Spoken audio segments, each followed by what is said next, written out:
Today I'm going to tell you a story so intense it will leave you frozen in suspense, set in the Wild West where snowstorms erased trails and strangers meant danger.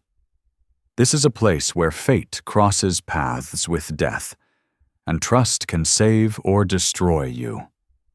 It all started with a woman collapsing in the snow, a small moment that was enough to awaken a love no one was supposed to survive. Before we kick off this adventure, don't forget to hit like on the video and let us know in the comments where you're watching from. New Mexico Territory, 1876. The wind screamed across the open range, carrying Willa Vale's desperate cries into the blinding snow. White stretched in every direction, a frozen prison swallowing every trace of the trail back to Dustmere. Her horse had bolted nearly an hour ago, terrified by the sudden fury of the blizzard. "Hello," she shouted, her voice thin and fragile against the storm. "Is anyone out there?" The cold bit through her wool coat like it was nothing more than paper. Willa pulled her scarf tighter, knowing with grim certainty that if she stopped, she'd never rise again. The December sun was already sinking behind the blood-red peaks of the Sangre Mountains, taking what little warmth it had offered. She stumbled onward, each step a small battle won. The world blurred into white and silence. Her fingers were numb, her cheeks raw from the cold. "Keep walking," she whispered through cracked lips. "Don't stop now." 6 months earlier, she had left Boston with nothing but debts and heartbreak after her father's death. Her uncle Hank Vale, who ran the general store in Dustmere, had offered her shelter and a chance to start over. She had been delivering supplies to the McClintock farm when the blizzard hit. A shadow appeared in the swirling snow, tall, broad, and moving steadily toward her. At first she thought it was her mind playing tricks. Then the shape grew clearer. A man. Relief and fear clashed inside her. Out here, a stranger could mean rescue or ruin. She slipped a trembling hand into her coat pocket, fingers brushing the small knife Hank had insisted she carry. As the figure approached, the firelight from his eyes caught hers. Copper skin, high cheekbones, and long black hair braided neatly under a fur-lined hood. An Apache. Her grip on the knife tightened. The fireside stories she'd heard of raids and bloodshed burned through her thoughts. Yet she also remembered her uncle's quiet insistence that most of the trouble came from broken promises and stolen land. The man stopped several paces away and slowly lifted his hands, palms open. "You'll die out here," he said evenly. His English was accented but clear. "My shelter is close." Willa's numb fingers fumbled with the knife. "Stay back," she warned, her voice shaking more from the cold than courage. The man didn't move. Snow gathered on his shoulders, his breath steady in the wind. "I am Kael Redhawk," he said. "I've seen you before, in town, at your uncle's store." Recognition flickered. She remembered him now, the quiet Apache trader who brought pelts and herbs, one of the few from the Mesa Ridge tribe still willing to deal with the townsfolk. "The storm grows worse," Kael said, glancing toward the darkening sky. "You've maybe an hour before the cold takes you. My cabin is beyond those trees." Willa hesitated. Death by cold, or trust in a stranger. Neither choice promised safety. "How do I know I can trust you?" she asked, her voice breaking. "You don't," Kael replied simply. A savage gust nearly knocked her from her feet. Kael reached out instinctively, his strong hand gripping her arm, steadying her before she fell. For a breathless moment, their eyes locked, his warmth seeping through her frozen coat. Then she lowered the knife. "Lead the way," she said. Kael gave a single nod and turned into the wind, breaking a narrow path through the snow. Willa followed in his footsteps, each one heavier than the last. After what felt like an eternity, the forest broke open, revealing a small log cabin nestled against the mountainside. Smoke rose from its chimney, a promise of life and warmth. Kael pushed the heavy wooden door open, motioning for her to enter. Heat from the fire hit her face like a blessing. The simple cabin glowed with orange light. A stone hearth, rough wooden table, shelves stacked with supplies, and a small curtained corner for sleeping. "Sit," Kael said quietly, pointing toward the fire. "I'll make tea." Willa sank into the chair, her legs trembling until they gave out entirely. As feeling crept painfully back into her limbs, she winced. It was the cruel price of survival. Kael moved with calm precision, hanging a small kettle above the flames. "Thank you," she managed, her teeth chattering. I would have frozen out there." He nodded, eyes steady. The storm came fast. Even those born in these mountains respect its power. When he handed her the steaming cup, she wrapped her stiff fingers around it with gratitude. The tea was bitter, touched with pine, and something earthy she couldn't name. "How long will it last?" she asked quietly. Kael wiped frost from the window and looked outside. The wind howled in reply. "3 days," he said at last, turning back toward her. "Maybe 4. You'll stay until it passes?" It wasn't a suggestion. It was a quiet order. Willa Vale opened her mouth to protest, but quickly shut it again. There was nowhere else to go, nowhere to run except into death's frozen arms. "My uncle will worry," she said instead. "Hank Vale, from the general store." Kael Redhawk gave a small nod. "The kind man with the white beard. He knows these mountains. He'll understand you took shelter." Willa studied him as he moved about the small cabin, setting out a simple meal. He was younger than she'd first imagined. 30, perhaps, and carried himself with the quiet strength of someone who had learned not to waste emotion. For all his height and power, there was a calm gentleness in the way he worked, something that eased the fear coiled tight inside her. "You live here alone?" she asked, surprised by the neatness of the place. A flicker of something crossed Kael's face, shadowing his eyes. "Yes, alone." His tone warned her not to pry. She took a sip of the steaming tea, wincing as her thawing fingers began to sting. Kael noticed, setting down the wooden spoon and coming closer. "May I?" he asked, his deep voice softened by concern. Willa hesitated, then nodded. He crouched before her, gently taking her hands. His touch was warm, unexpectedly gentle. He turned her palms, studying them with quiet focus. "No frostbite," he murmured, "but close." He rose, fetched a small clay pot from a shelf, and opened it. A sharp, earthy scent filled the room, pine resin, sage, and herbs. "This will ease the pain," he said. His fingers were rough and calloused, yet he applied the salve with a care that felt almost reverent. As he worked, Willa found herself studying him, the firm line of his jaw, the faint scar above his brow, the way the firelight caught in his eyes. "Thank you," she whispered, "for everything." For a heartbeat, their gazes locked.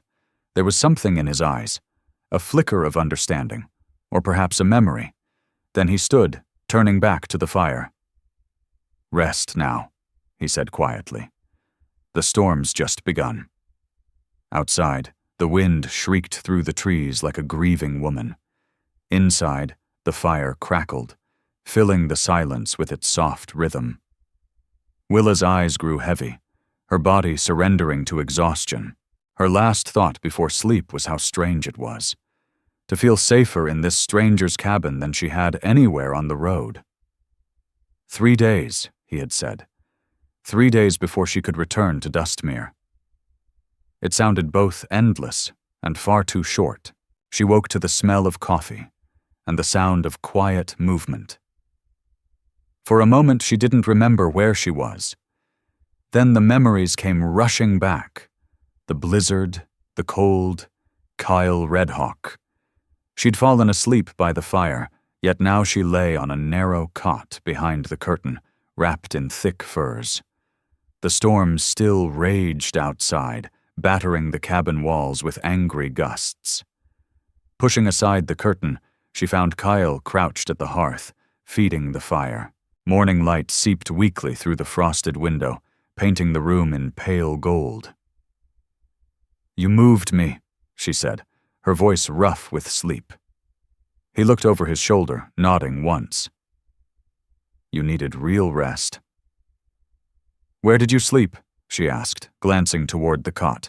He gestured to the bear rug by the fire. "I've slept in worse places." Flustered, she smoothed her wrinkled dress. "I shouldn't have taken your bed." "It's nothing," he replied simply, pouring her a tin cup of coffee. "The storm won't ease today. Patience is our only choice." Willa accepted the cup, her hands wrapping around its warmth. The cabin looked different in daylight, smaller, more intimate. Being alone with a man she barely knew should have scared her, yet fear was the last thing she felt when she looked at him. "How long have you lived here?" she asked softly. Kael was silent for a long while. She thought he wouldn't answer, until he finally spoke, voice low and steady.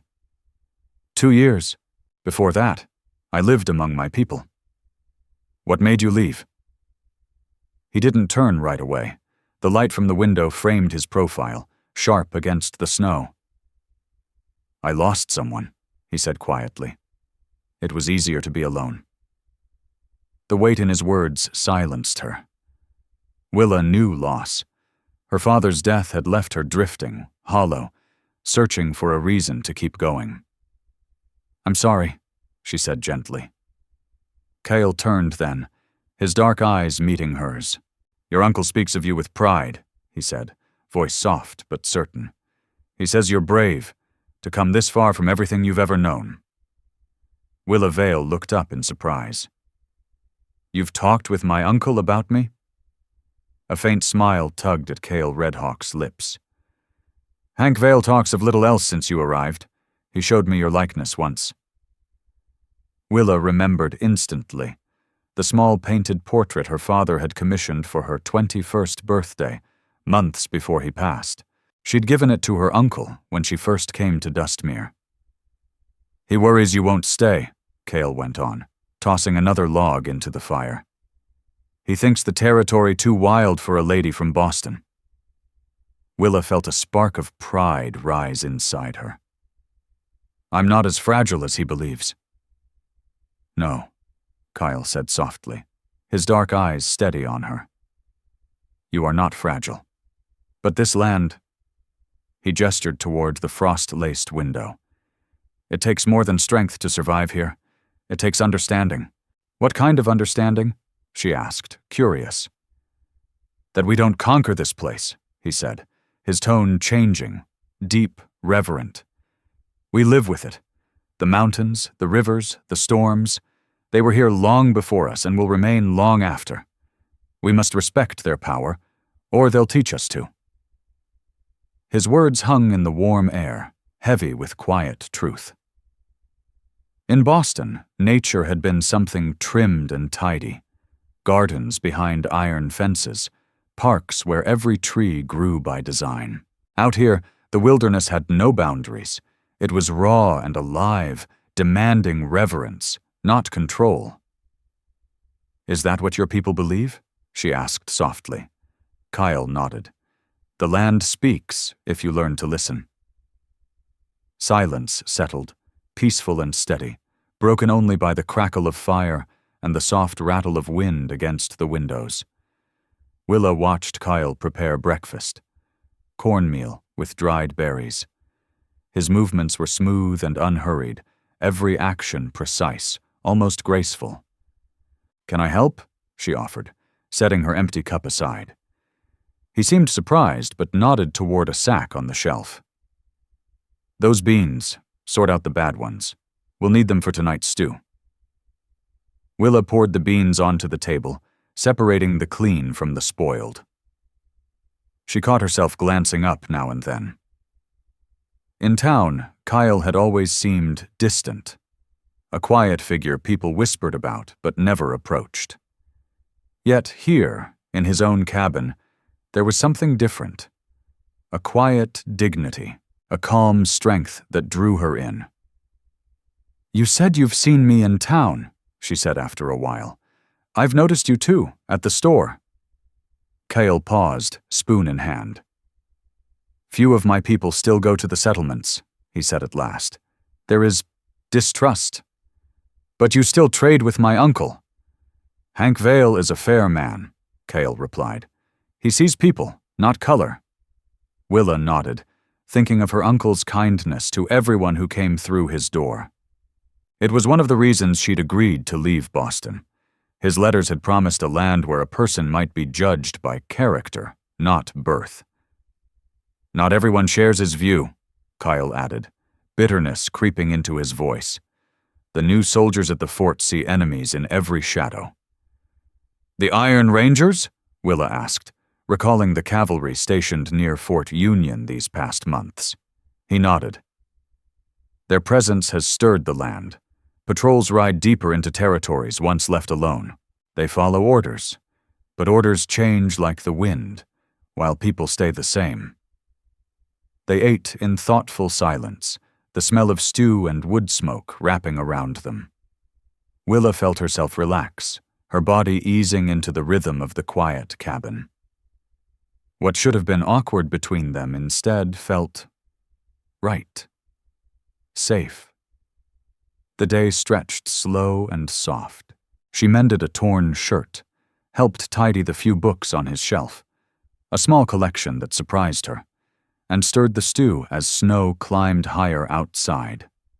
By evening, only the upper windows let in any light. Kael lit the oil lamps, their golden glow softening the walls. The wind had weakened, though the snow still fell in heavy silence. Willa stood by the window, watching the flakes drift like feathers through the night. "It's beautiful," she murmured. "Beautiful. And dangerous."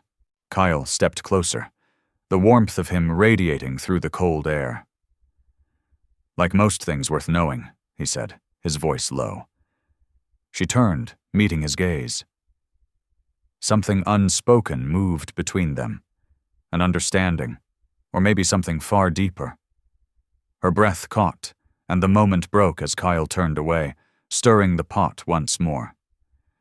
"You have questions," he said without looking up. "I can see it in your eyes."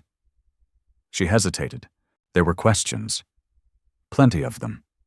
About his life, the loss he carried, why a man who spoke with such quiet wisdom chose a life of solitude.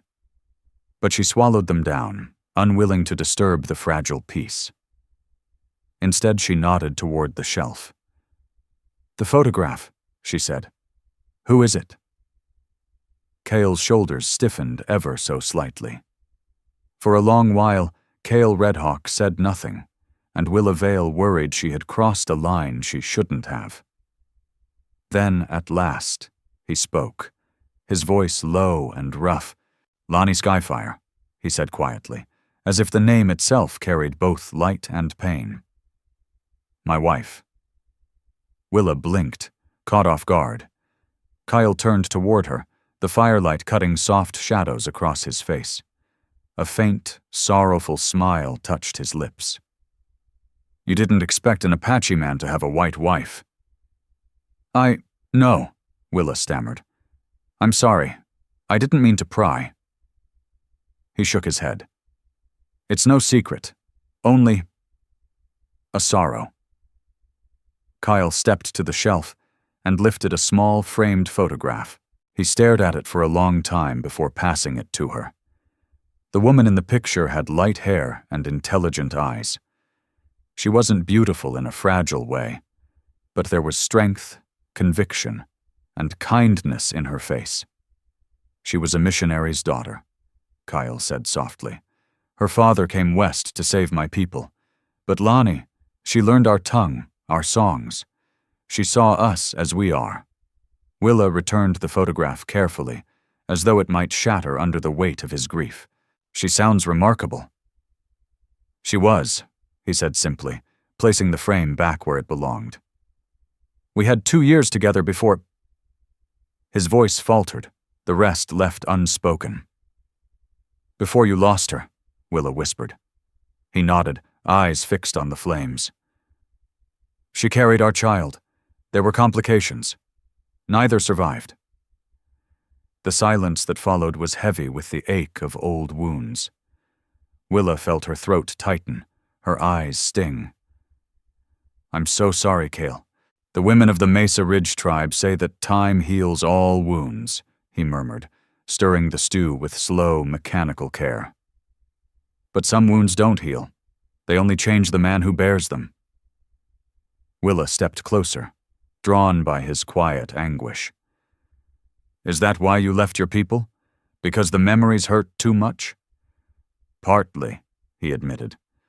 And partly because I no longer belonged anywhere. To the settlers, I was a savage who had stolen one of their women. To some of my own, I was a man who had betrayed our ways. He gave a bitter smile. The few who accepted us were not enough to silence the many who didn't. So you came here, Willa said softly, where you didn't have to be white or Apache. Just yourself. Kael looked up, surprise flickering in his dark eyes, as if she had spoken aloud a truth he'd never dared to. Yes, he said, the single word, almost a breath. Her heart ached for him, for the love he'd lost, and the peace he'd had to build alone from the wreckage. Hank Vale was kind during that time, Kael added, almost as an afterthought. He gave us credit when others wouldn't trade. After Lani died, he still welcomed me in town. The words made sense now. Her uncle's quiet defense of Kael, his compassion that others in Dustmere didn't share. They ate in silence, the only sounds the crackle of fire and the low moan of wind outside. Willa watched Kael's hands as he ate. Strong, capable hands, yet steady and graceful. When they finished, Kael rose and pulled something from the shelf, a small carved flute of dark wood. Do you mind? He asked. She shook her head. Please. Kael sat by the fire and began to play. The melody was haunting, slow and full of longing. It filled the cabin like smoke, soft, sorrowful, yet strangely comforting. It spoke of mountains and loss, of love that endured beyond the grave. Willa closed her eyes and let it wash over her. The song carried her somewhere beyond words, a place of grief and beauty intertwined. When the last note faded, she opened her eyes. Kael was watching her, his expression unreadable. That was beautiful, she said softly.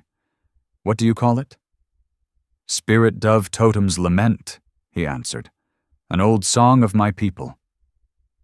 It sounds like longing, she murmured. Kael nodded slowly. All true music speaks what words cannot. Something deep inside her stirred, something wild and new. The warmth in his gaze made her heart beat faster. Startled by her own feelings, Willa stood abruptly. I should rest, she said, her voice unsteady. Thank you for sharing that with me. Kael remained by the fire, the whisper flute resting loosely in his hands. Rest well, Willa Vale, he said gently. The sound of her name, spoken with such quiet respect, perhaps even tenderness, followed her into her dreams that night, dreams filled with snowbound peaks and melodies that ached like memories. By the third day, the storm had changed. The howling had softened into sighs, and the falling snow came only in slow, scattered flakes. Soon, Willa knew, she would have to leave this strange refuge and return to Dustmere. The thought should have brought her relief. Instead, it filled her with a heaviness she didn't dare name. At dawn, Kael had gone out to check his traps and bring in more firewood. Willa kept busy, tidying the cabin, trying to silence the growing ache of knowing her time there was nearly over. The morning stretched quiet and long. Willa Vale swept the plank floors, washed last night's dishes, and straightened the shelves that had grown cluttered over the days of storm-bound isolation. By the time Kael Redhawk returned, stamping snow from his boots, her heart skipped despite herself.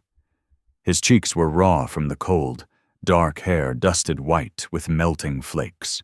"The trail to Dustmere will be open tomorrow," he said, setting down an armful of firewood. "The storm's headed east." "Oh," Willa replied, caught between relief and something that felt suspiciously like disappointment. "That's good news." Kael studied her face, his gaze sharp but unreadable. "You don't sound pleased." She turned away, busying herself with the cups on the shelf. "Of course I am. My uncle's likely worried sick."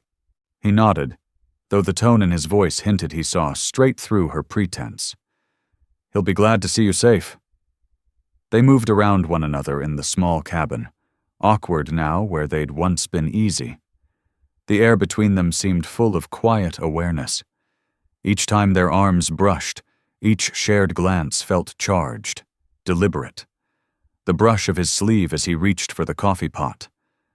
The warmth of his breath when he leaned near to check the stew she stirred.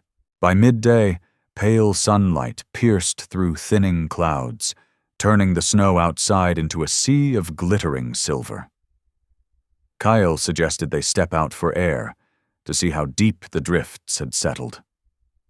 Willa wrapped herself in her wool coat and slipped into a pair of his fur-lined moccasins, her own boots still wet from that first desperate night. When she stepped outside, the sight stole her breath. Every pine branch, every stone shimmered beneath a thick, flawless blanket of snow. The whole world glittered like a new kingdom born from ice. "It's magnificent," she whispered, her words misting in the cold. Kael stood beside her, his expression calm but proud. "It hides danger," he said. "The snow is deep. Travel will be slow." She took a few careful steps, laughing as the powder rose nearly to her knees. "Will we need snowshoes to reach town?" "We?" he asked, turning toward her. Willa flushed. "I mean, you'll guide me back, won't you?" "Of course," he said simply, his dark eyes steady on her.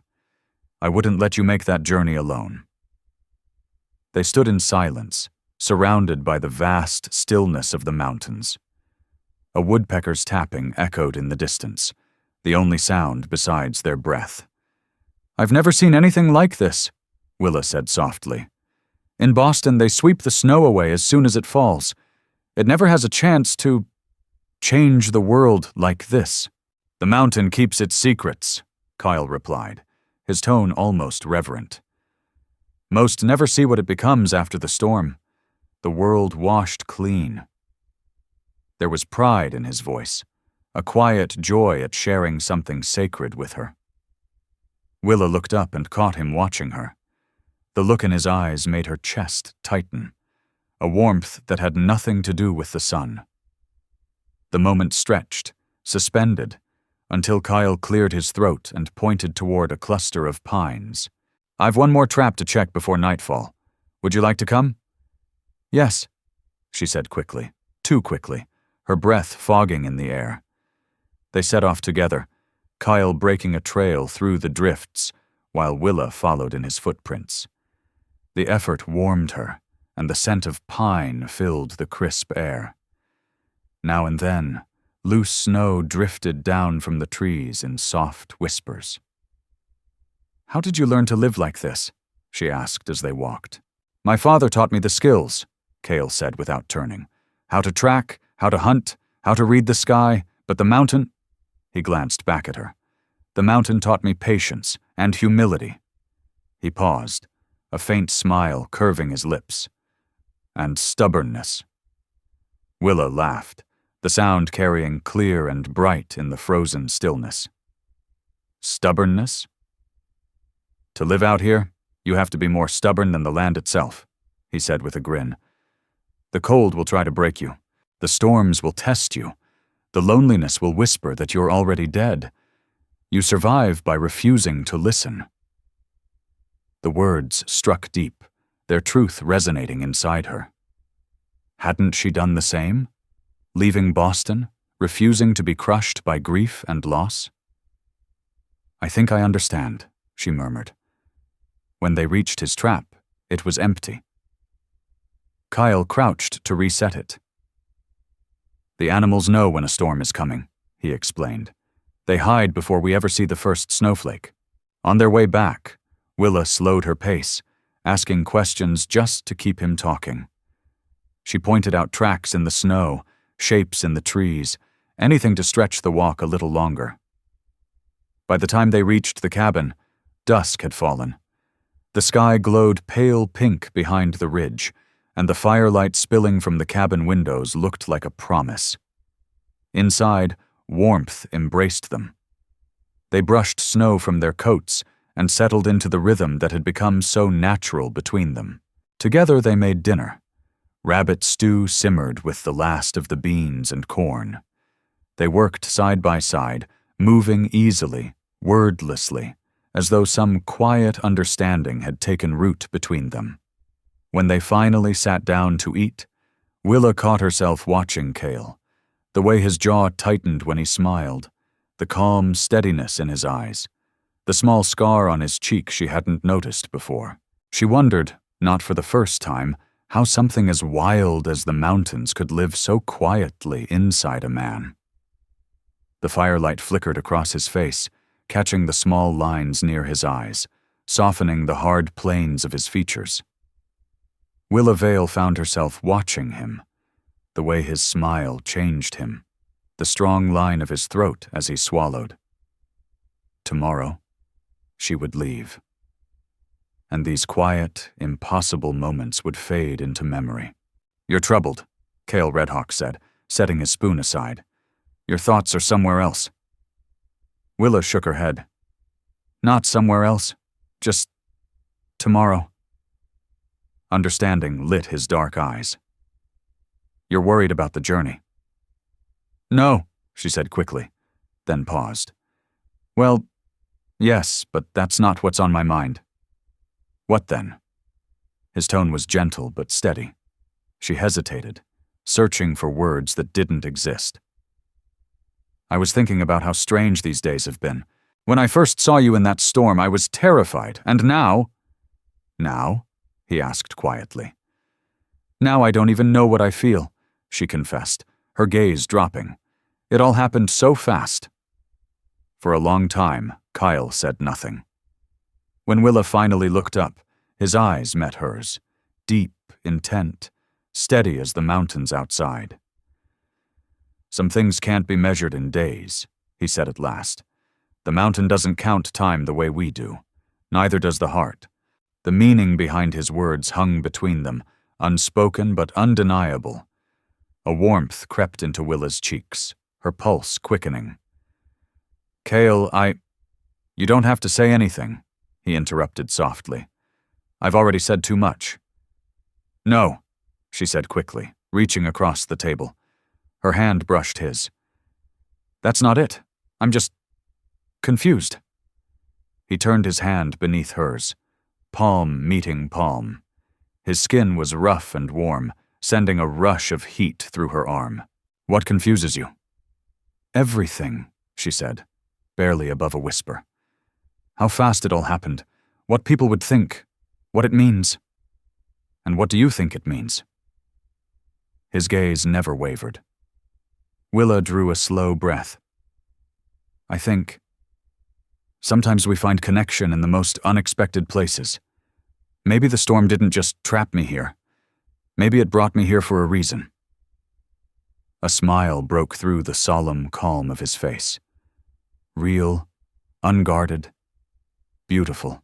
My people believe nothing happens without purpose, Kael said quietly. Not the flight of an eagle, not the fall of snow, not the meeting of two souls. His words echoed through her chest, settling deep. There was truth in them, a truth she had felt but couldn't name. What happens tomorrow? She asked softly. When we go back to a world that won't understand this? His smile faded, replaced by something heavier. That's for you to decide, Willa Vale. I know what I feel, but I won't ask you to choose a path that would bring you pain. His honesty, so simple, so raw, made her chest tighten. Back in Boston, men had courted her with polished charm and empty flattery. None had ever spoken with such quiet sincerity. I need time, she whispered, to think, to understand what this really is. Time, Kael said gently, is the one thing the mountain always gives. They finished their meal in silence, each lost in thought. When Willa stood to clear the dishes, their hands brushed. Again and again, each touch small but electric. Later, when the fire had burned low and shadows crept along the cabin walls, Willa found herself reluctant to disappear behind the curtain.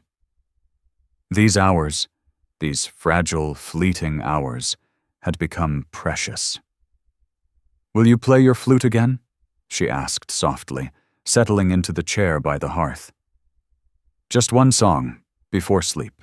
Kael lifted the whisper flute, his expression gentling as he looked at her. One song, he agreed. This melody was different from the night before. Softer, searching. It began like the first uncertain steps into something new, then rose in rhythm and warmth, weaving a story of discovery, of joy found where none was expected. Finally, it quieted into a single, lingering refrain, one that seemed to ask a question without words. When the last note faded, Willa realized her eyes had filled with tears. It's beautiful, she said, voice trembling. What's it called? Kael lowered the flute, meeting her gaze across the flickering firelight. It has no name, he said quietly. I made it just now. The truth of it, the thought that he had created it there, for her, made her heart swell in her chest. Before she even thought about it, Willa rose and crossed the room. Kael looked up, a question in his eyes. She answered it by gently taking the flute from his hands and setting it aside. Gathering every ounce of courage, Willa Vale leaned down and pressed her lips to Kael Redhawk's. The kiss was brief, soft, almost hesitant, but in that fleeting instant, everything shifted. When she pulled back, she saw wonder flicker in his eyes, followed by a warmth that left her unsteady on her feet. I should go to bed, she whispered, suddenly shy. We've got a long road ahead tomorrow. Kael nodded slowly, though reluctance shadowed his gaze. Sleep well, Willa Vale. As she slipped behind the curtain to her cot, her lips still tingled from the kiss. She knew then, whatever waited for her back in Dustmere, nothing would ever be quite the same again. Morning came blazing bright, sunlight scattering across the snow until it dazzled the eyes. Willa woke early, her mind already racing. Not just about the miles to town, but the journey her heart had begun without her consent.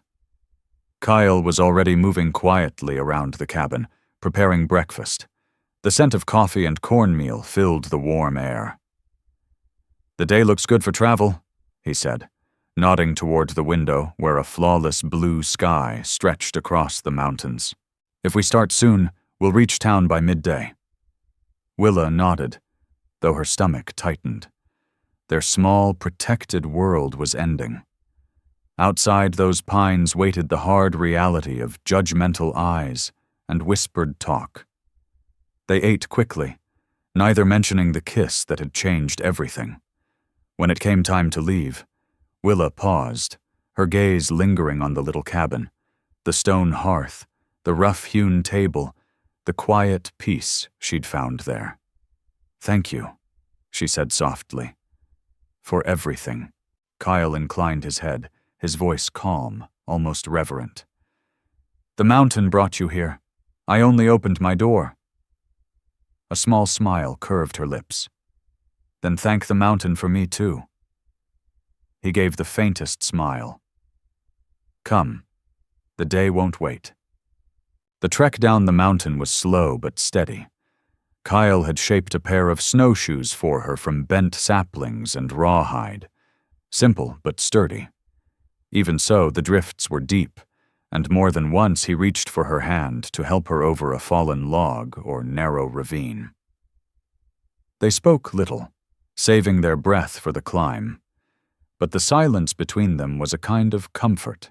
Now and then, Kael pointed out a set of tracks, or a pattern in the snow, his voice low and steady, each word wrapped in the calm of a man who belonged to the land.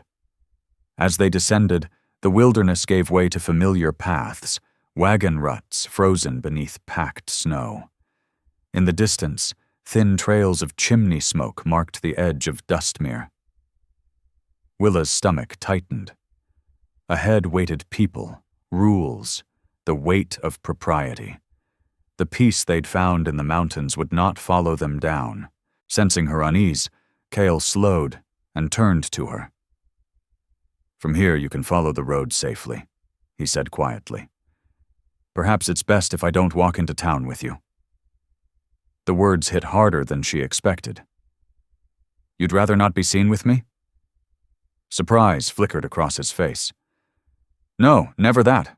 I only thought—" "I'm not ashamed either," Willa cut in, lifting her chin. "You saved my life, Kael. I won't hide that to make other people comfortable." A slow, genuine smile spread across his face, softening his usual reserve. "You've got the spirit of a warrior, Willa Vale." They continued together, side by side. But as they neared the settlement, she noticed his posture stiffen, his expression grow distant. The open warmth of the cabin was gone, replaced by the guarded mask he wore in a world that saw him only as the Apache. The change hurt to see, though she understood. Out here, kindness could be mistaken for weakness. When they entered Dustmere, heads turned, eyes followed, whispers rippled down the street. Willa felt each glance like a stone thrown her way. She lifted her chin and walked taller, staying close to Kael's side. They were nearly at the general store when a familiar voice broke through the murmurs. "Willa! Thank heavens!" Her uncle, Hank Vale, came rushing toward her, beard unkempt, dark circles under his eyes from sleepless worry. He pulled her into a fierce embrace. "Are you hurt? When that storm hit and you didn't return, I feared the worst." "I'm fine, Uncle," she said softly. "Truly. If not for Kael, I would have frozen out there. He found me in the blizzard and took me to his cabin until it passed." Hank turned to Kael, gratitude shining through his lined face. "Thank you, my friend. I owe you a great debt." Kael shook his head. "There's no debt between friends, Hank Vale." That simple exchange warmed Willa's heart more than the fire ever had. At least her uncle saw Kael Redhawk for what he was, a man worthy of respect, not suspicion.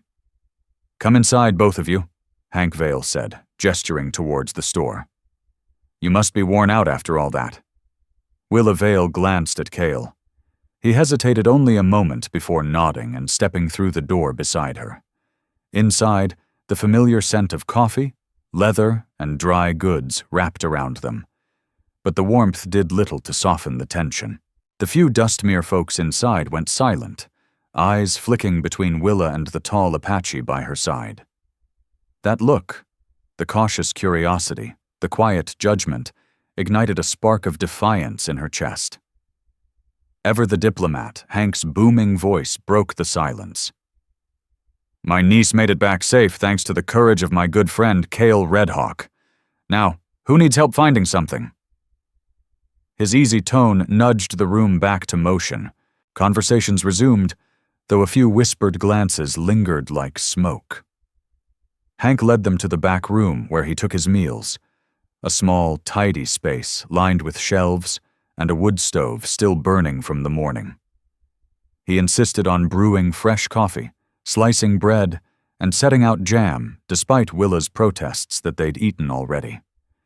As they sat, Hank peppered them with questions about the storm. Willa let Kael do most of the talking.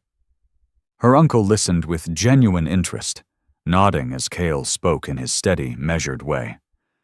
When a customer called from the front, Hank squeezed Willa's shoulder affectionately. "Rest here as long as you need, sweetheart. We'll talk more later." The moment he left, the air changed. The careful distance Kael had kept since they'd entered town seemed to slip, his dark eyes softening as they met hers. "Your uncle's a good man," he said quietly. "One of the best," Willa replied. "He doesn't care what people think." Kael looked down into his cup. A rare thing, and dangerous sometimes. She knew what he meant. In a place like Dustmere, standing against the current could make you an outcast. Or worse. "Kael," she began, her voice low but steady. "What happened in the cabin? Need not follow us here?" He finished gently, a faint smile in his eyes. "I understand."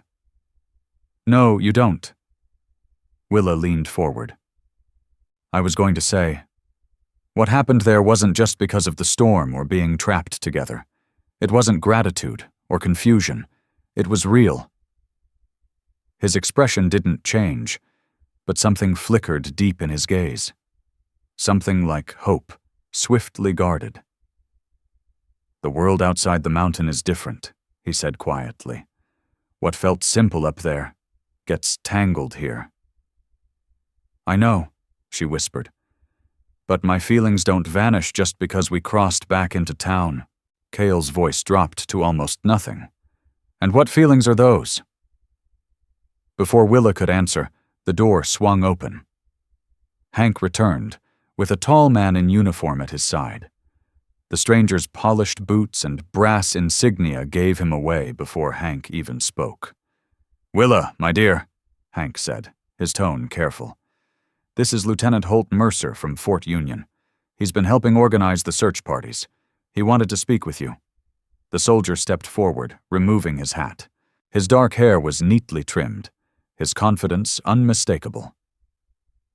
"Miss Vale," he said with a slight bow, "it's a relief to see you safe.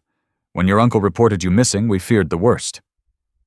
"Thank you for your concern, Lieutenant," Willa replied politely.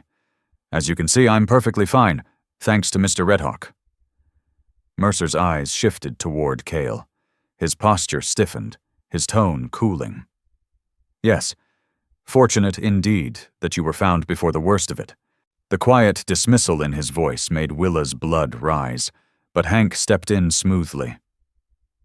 "Lieutenant Mercer and his patrol arrived yesterday," he said. "They've been checking on homesteads caught in the blizzard." "Indeed," Mercer said, turning back to Willa. "The Iron Rangers take their duty to protect the citizens of this territory very seriously." There was a weight on that word. Citizens that hung in the air, deliberate and sharp. Kael's face remained impassive, but Willa caught the flicker of contempt in his eyes. "How admirable," she said coolly. "Though in this case, it was a citizen who needed protection from one of your soldiers." Mercer's brow furrowed. "I beg your pardon?" "Nothing," Willa said quickly, catching Hank's warning glance. "Just thinking aloud." She rose to her feet. "If you'll excuse me, Lieutenant, I'm rather tired from the trip." Mercer inclined his head stiffly. "Of course. Perhaps when you've rested you might allow me to call on you. I'd like to hear more about your adventure." Willa forced a polite smile. "Perhaps." As the soldier turned away, her gaze drifted to Kael. His face was calm, unreadable, but his eyes, those storm-dark eyes, held the same unspoken warning she'd felt the moment they first met in the snow. Trouble was coming. "Good day, Lieutenant," Hank Vale said dryly once Holt Mercer had left the store. The old man let out a long breath, shaking his head. "That man's been a thorn in our side ever since he showed up. Thinks every Apache this side of the river's plotting an uprising." Kael Redhawk's tone was calm, but his eyes darkened. "Is that why there have been more patrols along the ridge?" Hank nodded grimly. "Mercer's got the ear of the fort commander. Convinced him they need tighter control of the reservation lines. Calls it security." The bitterness in his voice said more than the words themselves. Willa Vale glanced toward Kael, worry stirring in her chest. "Will that affect you?"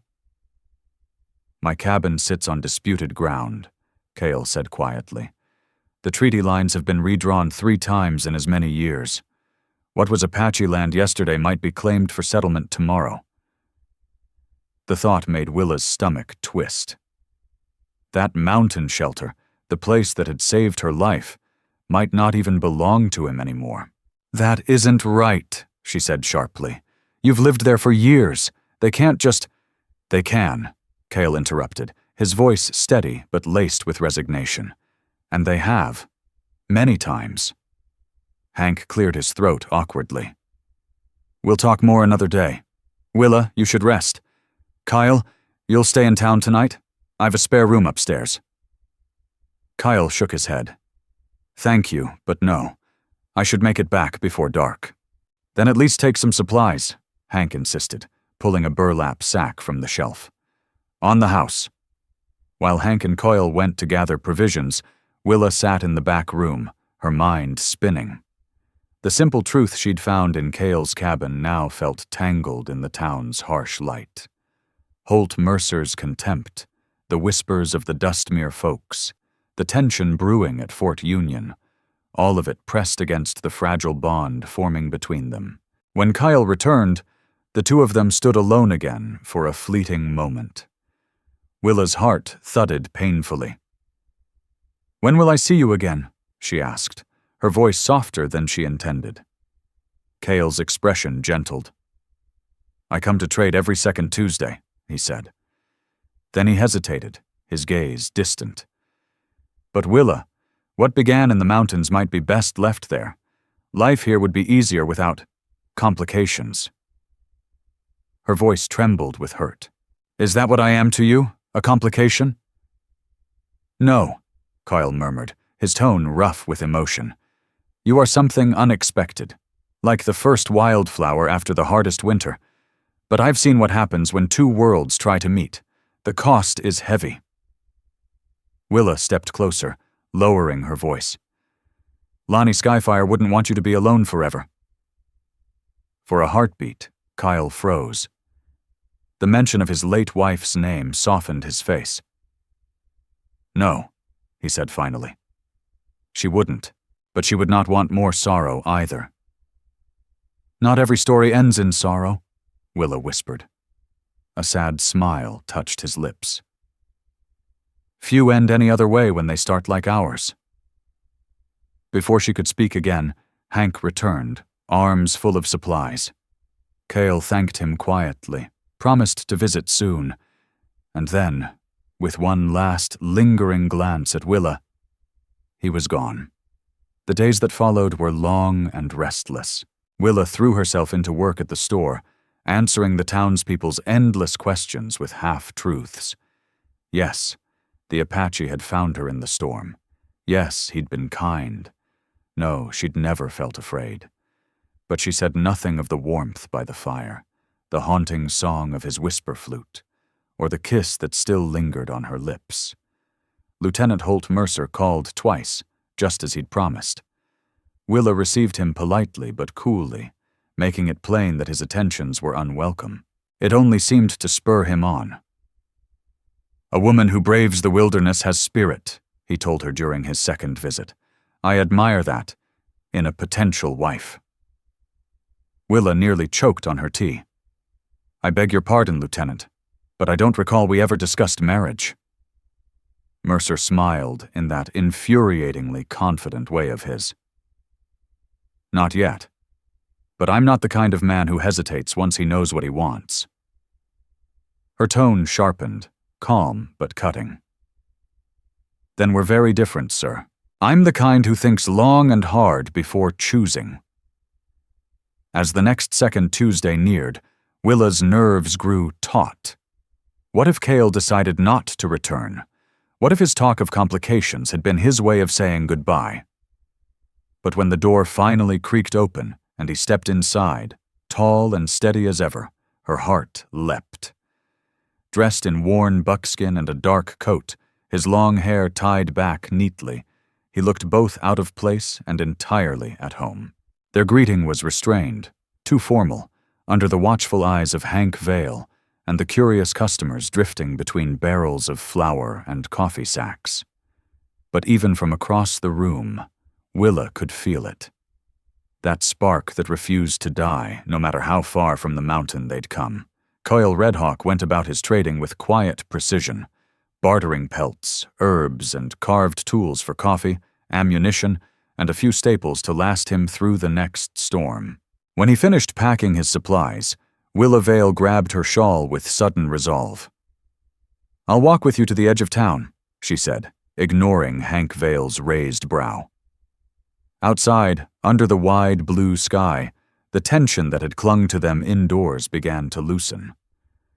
The crunch of their boots on the half-frozen ground filled the silence between them until Kael finally spoke. "You look well," he said simply. "I've been thinking about you," Willa answered, her breath misting in the cold air. "About us."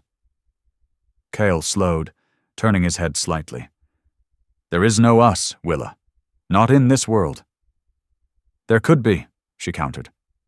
"If we were brave enough." He stopped walking altogether, facing her squarely. His dark eyes reflected a storm of conflict. "It isn't a matter of bravery." He hesitated. "The lieutenant who's been calling on you." "You know about that?" Willa asked, surprised. "Dustmere is a small town," Kael said with a faint shrug. "People talk. Holt Mercer means nothing to me," she said quickly. "Less than nothing." "But he's what others expect for you," Kael replied. "A soldier, a man of rank." "I don't give a damn what others expect," Willa said firmly. "I care about what I want, who I want." Something broke in Kael's carefully composed face. Just for a second. The warmth she'd felt in his cabin flickered in his eyes again. "Willa," he murmured, his voice roughened by emotion. "The road you speak of is harder than you imagine." "I'm not afraid of hard roads," she shot back. "I've never taken the easy one.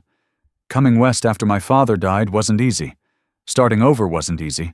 Why should love be any different?" That word, love, hung in the frosty air between them, raw and trembling. Kael's eyes softened.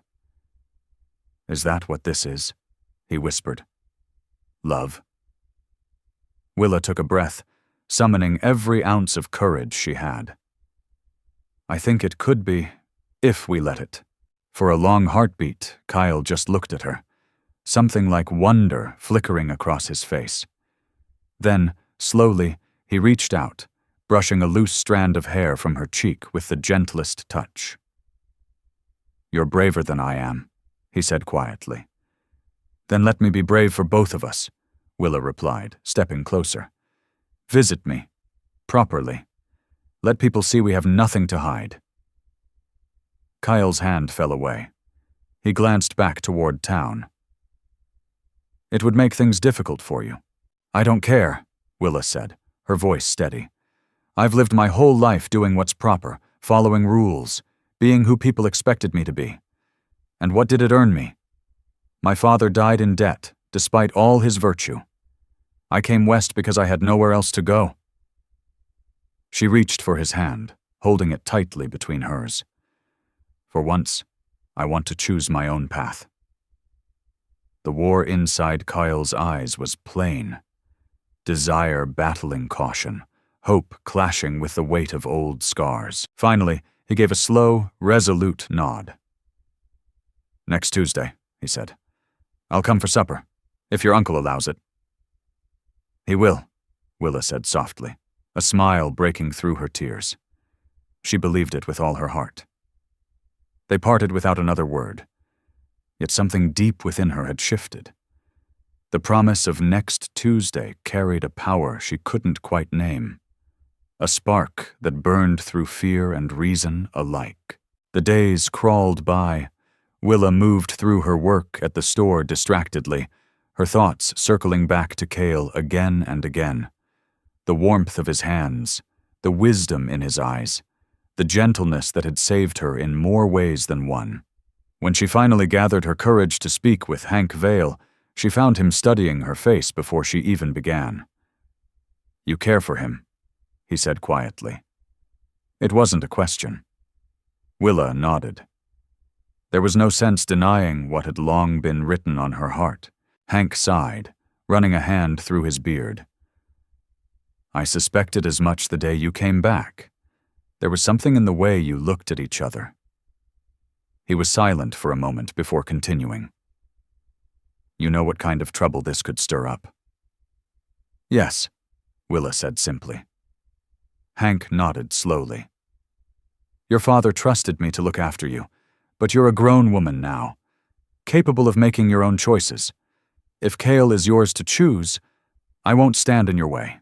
Willa threw her arms around him, her voice breaking. "Thank you, Uncle." "Don't thank me yet," Hank murmured, though his tone was kind. "There'll be folks who won't understand. Some'll make life hard for you both." "I know," she said, lifting her chin. "But I won't let other people's fears decide my happiness." Hank smiled, wistful and proud. "You sound just like your mother. She had that same fire in her." The following Tuesday came at last. Willa spent the entire day preparing, polishing the table, simmering stew on the stove, and brushing her hair until it gleamed in the lamplight. As the sun began to set behind the pines, painting Dustmere gold and crimson, her heart pounded with every sound outside the door, waiting for Kael Redhawk to arrive. When Kael Redhawk arrived that evening, dressed in his finest buckskin shirt and carrying a small bundle wrapped in soft deerskin, Willa Vale's heart nearly stopped. The firelight caught the quiet strength in his eyes, and for a moment she forgot to breathe. Dinner passed pleasantly, if a bit cautious. Hank Vale kept the talk alive with questions about hunting up in the higher ridges, and how harsh the snows had been that winter. Willa spoke about her work at the store, her fondness for the New Mexico territory, and how spring always felt like a promise after months of cold silence. After they ate, Hank rose with a knowing look and said, "I'll check on the storeroom for a bit," before slipping out, leaving the two alone in the small, lamplit dining room. "For you," Kael said softly, laying the deerskin bundle on the table. Willa untied the string and peeled back the wrappings.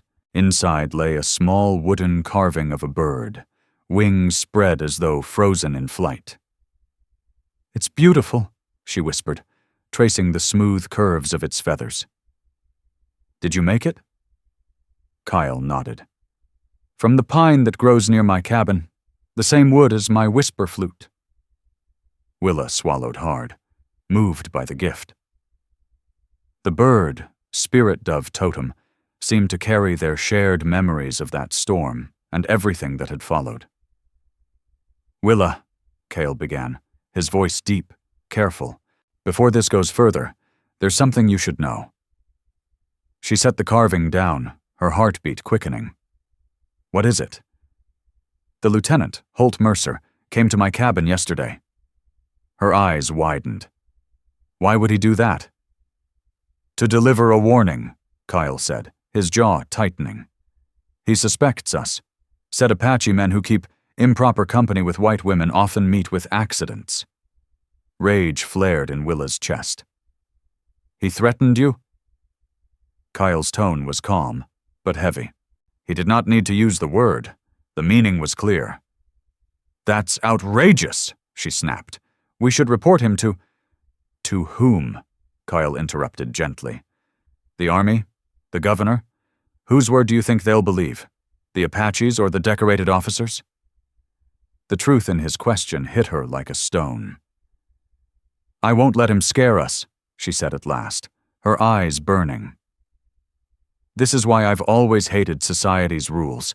They exist to keep people in their so-called places. Kael reached across the table, his hand closing around hers. I tell you this not to turn you away, but because you deserve to know what stands ahead. If you wish to walk away now, I'll understand. Willa's grip tightened. I'm not walking away, Kael. Not from you. Something in him eased, his shoulders, his breath. Relief flickered in his eyes. Then we'll face whatever comes, together. Weeks passed, and what began in whispers soon took shape in daylight. Kael came to town more often, not just to trade, but to walk beside Willa along the river or join her and Hank for supper. The Dustmere folks still stared, some with curiosity, others with quiet hostility. There were days when the tension grew thick enough to choke on, like when soldiers from the Iron Rangers made their routine patrols near Kael's cabin, watching too closely, saying too little. Or when the wives of officers at the fort whispered cruel words as Willa passed. But they weren't alone. Mrs. Greenberg, the seamstress, invited them both for tea without a hint of hesitation. Mr. Peterson, the blacksmith, nearly came to blows defending Kael when someone spat the word savage in his shop. Bit by bit, a small circle of quiet acceptance began to form. One evening in early March, when the air carried the first sweet scent of thawing earth, Kael took Willa to a place he called the High Meadow. Snow still clung to the shadows, but wildflowers were beginning to push through the cold soil. Below them stretched the valley, glowing gold and violet in the setting sun. Kael turned to her, taking both her hands in his. In my people's way, he said softly, when a man asks a woman to be his wife, he offers no promise of gold or comfort, only a vow to walk beside her through every season, to share hunger and harvest alike, to live in a way that honors both their spirits. Willa felt her heart catch. His words were solemn, but beneath them pulsed something raw and eternal. I cannot offer you an easy life, Kael continued, his gaze steady and full of truth, but I can offer you my heart, my strength, and my love, for as long as breath lives in me. Willa Vale, will you walk this path with me? Will you be my wife? Her eyes filled with tears. Yes, she whispered, then again, louder, trembling with joy. Yes, Kael, I will walk with you, through whatever comes. He drew her close and kissed her, a gentle promise sealed under the burning sky. When they finally parted, she rested her head against his chest, listening to the steady beat of his heart. What about Holt Mercer? She asked quietly. And his threats? Kael brushed a strand of hair from her face. We will not hide. We will not cower. We will live our truth, and trust it's strong enough to stand. And if it isn't, she pressed, if they force you from your land? Kael smiled faintly, his tone calm and sure. Then we'll find another mountain, another valley. The world is wide, and we only need one small corner to call home. His quiet conviction filled her with peace. Whatever storms awaited, she knew they would face them side by side. The blizzard that had once thrown them together had become something else entirely. A beginning. As twilight deepened over the meadow, Willa and Kael stood hand in hand, dreaming of the life they would build. A cabin large enough for her books and his flutes, children who would learn both the language of her people and his, a life where love was not divided by color or tribe, but bound by the same wild spirit that had brought them together in the mountains. The love they had forged in that storm-torn winter had proven unbreakable. 3 weeks later, Willa Vale and Kael Redhawk were married in a modest ceremony performed by a traveling circuit judge. a practical man who saw no reason to deny two grown souls what their hearts had already decided. Hank Vale stood proudly as witness, his weathered face beaming with genuine joy for his niece. Soon after, Holt Mercer was reassigned to Fort Laramie, the result of a firmly worded letter Hank had sent to an old friend with influence high in the Army ranks. With his departure, the shadow Mercer had cast finally faded, though both Willa and Kael knew others would eventually rise to test them. When spring came and the mountain thawed, Willa moved permanently into Kael's cabin among the pines. Together they built upon it, adding a second room and carving out a garden patch where she tended herbs and vegetables while Kael split wood and hunted. Twice a month, they rode down to town for supplies and supper with Hank, who never failed to defend their marriage against anyone with an unkind tongue. Some of the Dustmere folks never did accept their union. A few among the Mesa Ridge tribe watched from a distance, uncertain how to regard Kael's white wife. But little by little, others came to see what truly mattered, not color or blood, but the steadfast bond between two people who had chosen each other against all odds. Years later, Willa often thought back to that night of the blizzard, the moment she'd first seen Kael walking out of the white void like a spirit of the storm. How close they had come to never crossing paths at all. Once, Kael had told her quietly, "The mountain keeps its secrets." Now she understood. Some of those secrets were blessings wearing the disguise of calamity, love hidden inside fear, destiny born from disaster. On the anniversary of the day they'd met, Kael took Willa back to the ridge where he had found her half buried in the snow. The world had changed, lush and green now, wildflowers stretching toward the sun, where once there had been nothing but ice and wind. "It's hard to believe this is the same place," Willa murmured, her eyes sweeping over the valley. Kael smiled, taking her hand. "The land changes with the seasons," he said softly, "but it remembers, same as we do." And under that wide New Mexico sky, Willa knew she'd found her real home, not in any building or town, but in the man beside her, and the life they'd built together. 5 years later, laughter echoed through the expanded cabin as Willa stirred a pot of venison stew. Through the open window, she could see Kael kneeling in the dirt beside their 4-year-old son, Eli Redhawk, teaching him how to read tracks in the soft spring soil. "Rabbit!" Eli shouted proudly, pointing to a print. Kael's deep voice carried back with quiet pride. "Yes. See how the hind feet land longer than the front? That tells us which way it ran." Willa smiled, her chest swelling as she watched them.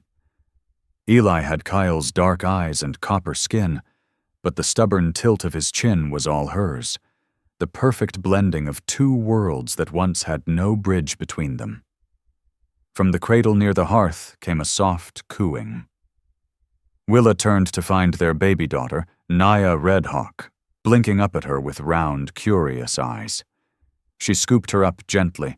"Your papa and brother will be in soon," she whispered, brushing a strand of hair from the child's forehead. "And Uncle Hank's coming for supper." Their home had grown with their family, now boasting 3 rooms, and a root cellar dug into the hillside by Kael's own hands. The garden flourished under Willa's care, providing vegetables and herbs she often sold to the Hollow Creek folks, mixing Kael's traditional remedies with remedies she'd learned from books she ordered from back east. The door swung open and Eli burst in, his small face flushed with excitement. "Mama, Papa showed me deer tracks and rabbit tracks and—" He paused dramatically. "And coyote tracks, too." "Did he now?" Willa laughed, bending down to kiss the top of his head. "You'll be a tracker like your father soon enough." Kael followed with an armful of firewood, setting it beside the hearth before leaning down to kiss Willa's temple. "He learns fast," he said proudly, nodding toward his son. "Just like his mother," Willa teased, resting her head against his shoulder. Hank's letter said he's bringing news from town, she added. Apparently there's a new school teacher. Kael's gaze softened. You miss teaching the children at the settlement, don't you? It wasn't really a question. Willa smiled wistfully. Sometimes, but I wouldn't trade this life for anything. Maybe you don't have to, Kael said thoughtfully. Now that Naya's a little older, you could teach again, just once or twice a week. I see how your eyes shine when you teach Eli his letters. That kind of gift shouldn't stay hidden. Willa looked up at him, surprised. You've been thinking about this. Kael nodded, his dark eyes warm as a summer dusk. Every day, outside, the wind whispered through the pines, carrying the same wild promise it had that night years ago, when a lost woman and a lonely Apache had found each other through the storm. The quiet wisdom in Kael Redhawk's voice stirred something deep within Willa Vale. That simple, grounded understanding, the way he saw her not as fragile, but as equal, was what had drawn her to him from the very start. We'll talk to Hank about it tonight, she said with quiet resolve. Moments later, the rhythmic thud of hoofbeats echoed up the trail, signaling her uncle's arrival. At 65, Hank Vale was still strong and steady, though his beard had gone completely white. He'd finally taken on a young partner at the general store, a fellow named Williams, which freed Hank to spend more time visiting the family in the mountains. "Uncle Hank!" Eli Redhawk shouted as he ran to the door. "I learned tracking today." Hank swung down from his horse, sweeping the boy up in a bear hug. "Did you now? That's a fine skill for a mountain boy to have." He set Eli down and greeted Willa and Kael with his usual warmth, embracing them both. "And how's my littlest niece today?" "Growing stronger every day," Willa smiled, leading him to the cradle where baby Naya Redhawk slept peacefully. Just like her namesake must have been. A moment of understanding passed between Kael and Hank. A silent acknowledgement of Lonnie Skyfire, the woman both men had once known and respected. Then Hank's solemn face broke into a grin. "I brought presents," he declared, rummaging through his saddlebags. For Eli, there was a hand-carved wooden horse. For Naya, a soft blanket sewn by Mrs. Greenberg. And for Willa and Kael, the latest newspapers from Santa Fe, along with a sealed letter. "It's from your cousin in Boston," Hank said, passing it to her. "Seems word of your unusual family has reached all the way back east." Willa opened it with a mix of curiosity and caution. Her father's sister had long disowned her after hearing she'd married a man from the Mesa Ridge tribe, calling it a disgrace to the Vale name. What could they possibly want now, after 5 years of silence? As she read, her expression shifted, from wary to surprised to quietly thoughtful. "Rebecca is coming west," she said at last. "Her husband passed last winter. She wants a new start, asks if I'll help her settle in Dustmere or nearby." "The Boston kin are thawing at last," Hank said, accepting a steaming cup of coffee from Kael. "More likely," Willa replied with a faint smile. "She just has nowhere else to go." She knew too well what that felt like. A woman alone, searching for purpose. "She says she's trained as a nurse," Willa added. "The settlement could use one," Hank noted. "Doc Matthews is too old to run from one patient to the next." Over dinner, talk turned to how Dustmere was changing. The railroad had pushed closer, bringing opportunity and trouble. New settlers arrived each week, some carrying harsh opinions about the Apache and other tribes. The uneasy peace between the Army and the Mesa Ridge tribe still held, though tension simmered beneath the calm. "The new commander at the fort's not like Holt Mercer, thank heaven," Hank reported. "Colonel Hayward invited the tribal council to talk about hunting boundaries last month. First time that's happened in years." Kael nodded slowly. "Words are easy to speak. Actions tell the truth." "True enough," Hank agreed. "But it's a start." After supper, Hank entertained Eli with tales from his seafaring youth before heading west, while Willa and Kael stepped outside into the cooling twilight. The mountains around them glowed gold under the fading sun, and the air was rich with pine and wild sage. "What are you thinking about your cousin's letter?" Kael asked, his arm wrapped around her waist. "That she's going to find a very different woman than the proper Boston niece who left home 5 years ago," Willa said, resting her head on his shoulder. "And will that trouble you?" he asked softly. She considered that for a long moment. "No," she said finally. "I like who I've become here. With you." Kael turned to face her, his hands cupping her face with the same tenderness that had steadied her since that first night in the storm. "I saw that strength from the very beginning," he said quietly. "Even when you stood before me in the snow, afraid, half frozen, you still had fire in your eyes." "I was pointing a knife at you," Willa reminded him, laughing softly. "Yes," Kael chuckled. "And even then, I thought, here is a woman brave enough to fight fate itself." Their laughter carried through the pines, mingling with the whisper of wind and the distant cry of an eagle high above the ridge. As dusk deepened, Willa thought about the long road that had led her here, a blizzard that had nearly taken her life, but had, instead, given her everything she never knew she needed. "Do you ever regret it?" she asked softly. "Taking in a half-frozen stranger who turned your life upside down?" Kael's answer was a kiss, warm, certain, and full of the promise that had carried them through every storm since. When he drew back, his dark eyes met hers. "The storm brought you to me," he said simply. "I just had the sense to see the gift for what it was." Inside, Eli's laughter rang bright at one of Hank's tall tales. Little Naya's soft cry followed, hungry, demanding her mother's touch. The sounds of their home filled the night, a melody of family, of peace, of the life they had built from two once lonely worlds. As the stars bloomed across the blackened sky, Willa and Kael turned toward the cabin's light. Tomorrow would bring new challenges: Rebecca's arrival, her decision about returning to teach, the constant balance between two cultures still learning to live as one. But tonight, none of that mattered.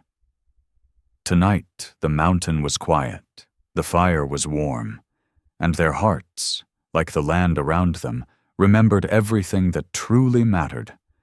What had begun in fear and frozen silence had ended in warmth, belonging, and a peace that neither had ever known before. As they reached the cabin door, Willa Vale caught Kael Redhawk's hand, stopping him gently. "I love you," she said, her voice soft but full of everything they had survived together, every storm, every loss, every small miracle that had brought them here. Kael's smile was steady as sunrise after the longest night. "And I love you, Willa Vale," he answered quietly, "through all seasons, through all storms, until these mountains crumble to dust." Hand in hand, they stepped into the warm glow of their home, a place built from courage and forgiveness, from two hearts that refused to yield to fear. It stood as living proof of the words Kael had once spoken the night he'd found her in the snow. It's too late. Too late because they had already fallen in love. And in that love, they had found not only each other, but the truest sense of home. Dear listener, life brings storms that shake us to our bones, losses we never saw coming, loneliness we didn't ask for, and crossroads we wish we could avoid. Just like Willa, who stumbled through the cold not knowing if she'd ever see another dawn, we too face moments when the world feels unforgiving and endless. But tonight's story is a reminder, even in the darkest night, light still finds its way. Love can bloom again after heartbreak. Belonging can rise from the ashes of fear. And healing often begins in the smallest, simplest things. A warm cup of coffee at dawn, a meal that feels like a hug, a quiet night's rest wrapped in peace, a good story told by firelight. Healing also comes through kindness, the gentle word, the patient ear, the hand that reaches out without asking for anything in return. That kind of goodness doesn't just mend others, it mends you too. So take a breath, my friend. You've already weathered so much. Let the silence hold you tonight like a blanket. Remember this: you are not forgotten. You are seen. You are needed. You are never too lost to be found, never too far gone to be loved, and never too late to start again. Sleep easy tonight. You are safe. You are loved. Finally, let me send my deep thanks to you. We appreciate you more than you think. If this tale stirred something deep inside, we invite you to remain part of this frontier of memories. More true stories of honor, compassion, and destiny are waiting for you here. Subscribe, share, comment, and thank you for riding with us today. Aviso legal. Disclaimer: our content is designed for artistic and entertainment purposes and may reinterpret historical themes using fictional touches. We apply AI tools thoughtfully, only to support production, while keeping human supervision over editing, emotional tone, and narrative coherence. We always comply with regulatory guidelines for AI-based media and avoid deepfake practices or identity manipulation. All supporting components remain legally sourced.